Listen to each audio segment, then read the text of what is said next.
Next, એસી પરિપથમાં એક વિદ્યુત ગોળો તેને લાગુ પાડેલ મહત્તમ પાવરના 50% વાપરે છે, તો લાગુ પાડેલ વોલ્ટેજ અને પરિપથના પ્રવાહ વચ્ચે કળા તફાવત કેટલો હશે?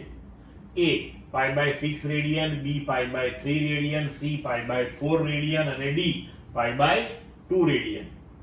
તો એસી પરિપથ માટે પાવર નું સૂત્ર છે P = VI cos phi.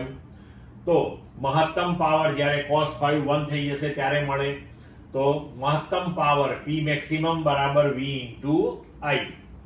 તો આપણે લખી શકીએ કે કેટલો પાવર વપરાય છે, તો કે મહત્તમ પાવરના 50%.